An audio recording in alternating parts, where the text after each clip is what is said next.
Chers amis, je suis Tenan de Maya et nous vous parlons aujourd'hui de la conscience unifiée. L'esprit commence comme un champ ouvert, absorbant chaque impression, chaque regard, chaque ton, chaque empreinte émotionnelle de l'environnement s'y dépose sans filtre. Il construit son identité en collectant des fragments de chaque influence rencontrée depuis la naissance. L'esprit devient un conteneur rempli d'échos, et ces échos dictent son interprétation de la réalité. Il fonctionne par inertie plutôt que par perspicacité, répondant automatiquement aux situations car il n'a pas développé la capacité de remettre en question la source de ses conclusions.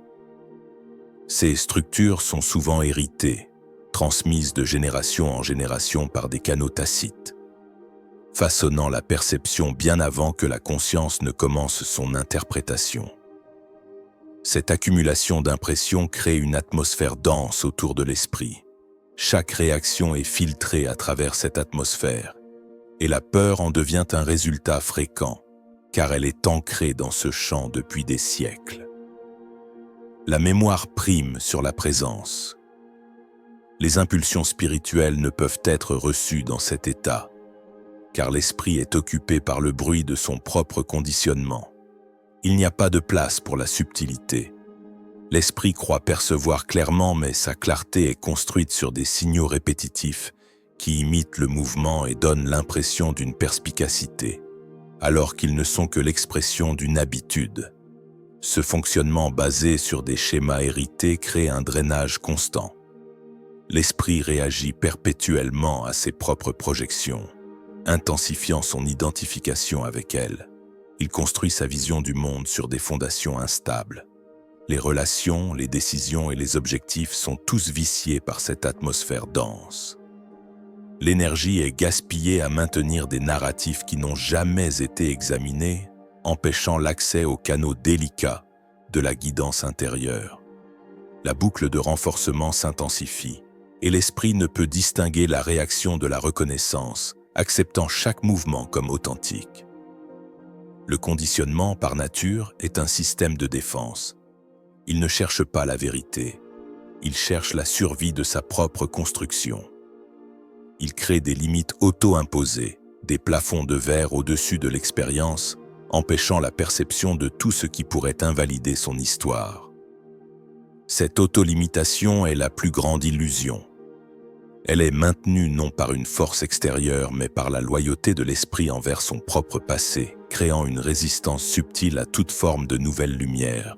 Un moment arrive cependant où l'esprit commence à se détacher de son propre contenu. Ce n'est pas un événement dramatique, mais un subtil appel intérieur, un sentiment d'inachèvement.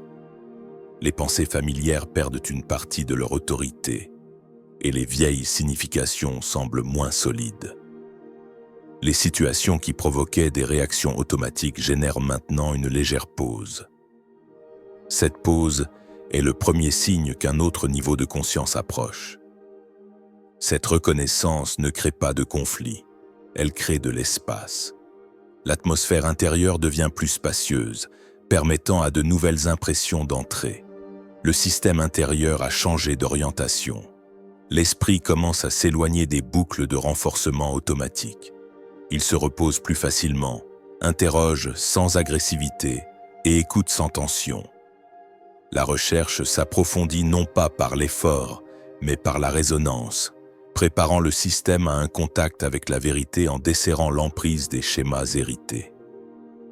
Lorsque l'esprit est prêt, il rencontre une fréquence qui correspond à quelque chose qu'il porte en silence depuis des années. Cette rencontre ne crée pas d'excitation, elle produit un calme profond. Le calme est la porte d'entrée. L'enseignement réel porte une résonance qui contourne les couches d'interprétation accumulées. Il introduit une nouvelle substance dans la conscience, une densité intérieure qui rend tout le reste mince. L'esprit se repose parce qu'il sent l'alignement. L'esprit ne se contente pas d'entendre la vérité, il y retourne. Il lit et relit les mêmes lignes, non par obligation, mais parce que quelque chose bouge à l'intérieur. Cette répétition n'est pas une mémorisation, mais une imprégnation. La vérité ne crée pas de nouvelles croyances. Elle nettoie l'espace pour la perception directe. L'esprit sent ce nettoyage et commence à prioriser ce qui le nourrit. L'attention se stabilise et la conscience s'étend vers l'intérieur, reconnaissant que l'alignement est la seule véritable source de repos. Lorsque la vérité s'imprègne, l'esprit ne se contente plus de la comprendre logiquement. Elle devient une sensation, une texture, une couleur dans le champ de la conscience. Les mots ne sont plus des symboles, mais des porteurs de fréquences. L'ancien dialogue interne, critique et fragmenté, est remplacé par une résonance continue qui soutient l'alignement, même pendant les activités les plus banales. Ce soutien constant est la preuve que le centre de gravité de la conscience a commencé à se déplacer. Cette substance devient le centre autour duquel les prochaines étapes du développement vont se former. La structure de la pensée se réorganise autour de la qualité de l'enseignement. La vérité sature les couches profondes de l'esprit, ne restant pas comme un concept, mais devenant une impression vivante. L'esprit commence à privilégier ce qui nourrit plutôt que ce qui stimule. L'attention se stabilise et la conscience s'étend vers l'intérieur au lieu de l'extérieur. La saturation génère une cohérence qui est ressentie comme un accroissement de l'ordre intérieur. Le nettoyage s'opère par résonance. Les peurs et les hypothèses non examinées se dissolvent. L'esprit perçoit les vagues émotionnelles mais ne s'effondre pas en elles. Le champ gagne en cohérence et les anciennes structures s'affaiblissent, car elles ne sont plus alimentées par la loyauté interne. Cette légèreté n'est pas émotionnelle, elle est structurelle. Le nettoyage ouvre l'espace pour que la vérité pénètre plus profondément, préparant l'esprit à la réorganisation. La réorganisation s'enclenche lorsque l'esprit a suffisamment de clarté pour reconnaître la différence entre le mouvement issu de la mémoire et celui issu de l'intelligence intérieure. L'intuition prend une position centrale, se déplaçant par une clarté subtile. L'esprit devient plus précis. Il utilise moins de pensée pour comprendre une situation. Il voit les lignes de cause et de résonance qui façonnent l'expérience, interprétant les événements à partir d'un champ plus large que le cadre étroit de l'histoire personnelle. Cette réorganisation modifie fondamentalement la relation de l'esprit avec le temps. Il ne dérive plus aussi facilement dans la mémoire ou l'anticipation. Le passé perd son pouvoir d'impulsion et le futur cesse d'être une source d'anxiété. L'esprit se rapproche du moment présent. Il perçoit les situations à partir d'un champ d'expérience immédiat plutôt que d'un cadre de référence historique. Cela crée une plus grande efficacité et une réduction significative du bruit mental, permettant à l'énergie d'être dirigée avec intention. La clarté révèle ce que l'esprit ne pouvait pas voir auparavant, stabilisant la perception. Elle apporte une franchise et une précision qui permettent à l'esprit de voir la nature essentielle d'une situation immédiatement. Cette clarté stabilisée donne naissance à la capacité spirituelle. Elle se manifeste comme une force tranquille qui rayonne d'une immobilité intérieure. La guérison n'est pas une action, mais un sous-produit naturel de cette cohérence. Lorsque l'individu interagit avec d'autres, l'impression de stabilité se transfère, apaisant les conflits et facilitant les solutions sans effort. L'illumination entre ensuite. L'esprit prend conscience d'une soudaine luminosité intérieure. Cette présence est précise et douce, et le sentiment d'être centré devient indubitable. L'illumination exige de l'espace, de l'attention et de l'intégrité, car le champ illuminé ne peut coexister avec des schémas qui drainent la conscience. L'individu doit ajuster sa vie pour protéger cet état intérieur raffiné, ce qui se traduit par une simplification des activités, une limitation de l'exposition au bruit et un honneur renouvelé pour les exigences subtiles de la vérité. La protection de l'état intérieur devient essentielle. Elle ne se manifeste pas comme un retrait, mais comme un engagement conscient. L'esprit choisit où il place son attention, limitant l'exposition aux environnements qui perturbent le champ intérieur.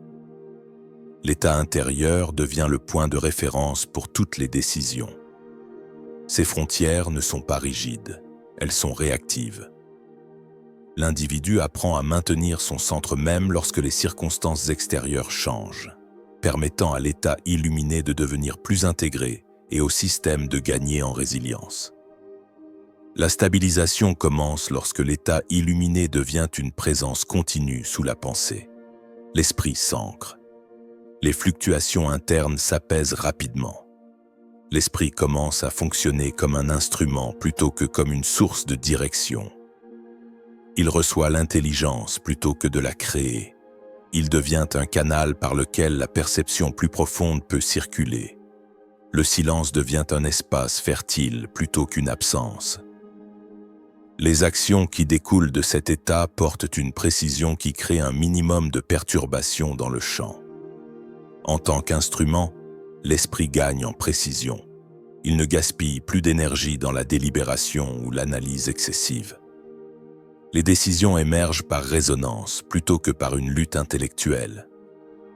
L'esprit comprend qu'il n'est pas le générateur de l'insight, mais son récepteur. Il écoute plus qu'il ne parle, observant les mouvements subtils de la conscience. Cette fonction d'instrument stable permet à l'individu de se mouvoir dans le monde avec une intention claire, non guidée par le désir personnel, mais par l'alignement avec le rythme profond de la vérité. L'action qui émerge de l'instrument stable est caractérisée par la grâce et l'effort minimal. Il n'y a pas de résistance.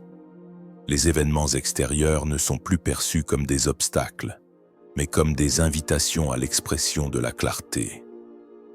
L'individu agit avec une économie d'énergie, car l'action est alignée sur le flux naturel des choses, sans la friction de l'intention personnelle.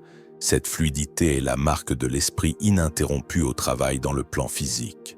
Lorsque des individus portant une clarté stabilisée se réunissent, un champ collectif commence à se former par résonance.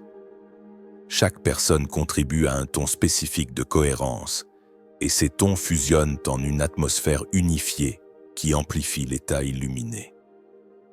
L'individu sent que l'insight devient plus fréquent dans ces rassemblements. Le champ collectif enseigne à l'esprit comment se reposer plus profondément dans l'état illuminé, renforçant le lien entre la conscience individuelle et l'intelligence plus vaste qui guide l'évolution collective. Finalement, la continuité devient claire. L'individu sent que sa clarté actuelle n'est pas née dans cette seule vie. Des capacités et des sensibilités sont portées dans cette incarnation, s'activant lorsque le champ intérieur devient stable. La réalisation de l'esprit ininterrompu émerge lorsque l'accumulation de clarté et d'illumination converge. L'esprit n'a jamais été divisé. Il s'expérimente comme un champ unifié, sans séparation entre la pensée et la conscience.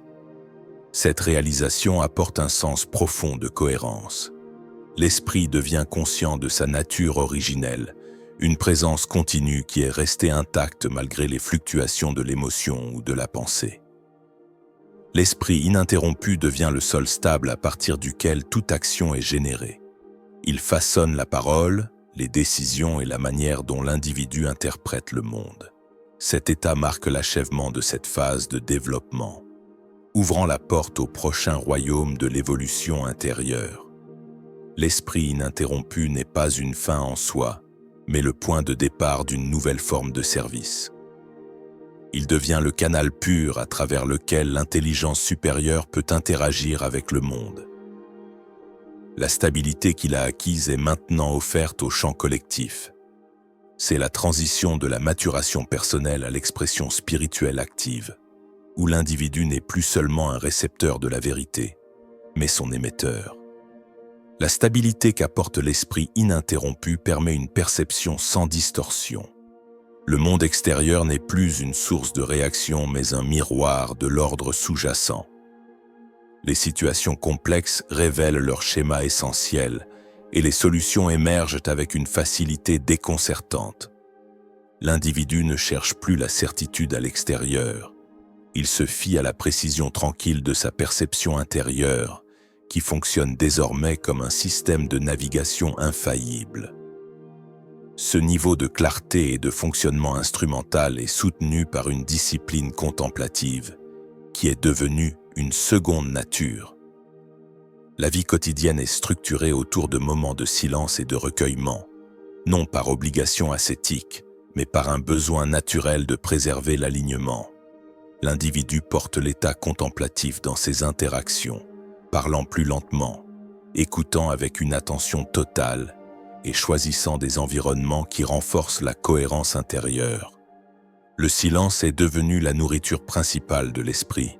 L'individu comprend que son travail contribue à l'évolution de la conscience collective, préparant le terrain pour les prochaines étapes de l'évolution, au-delà de la forme et de la perception individuelle.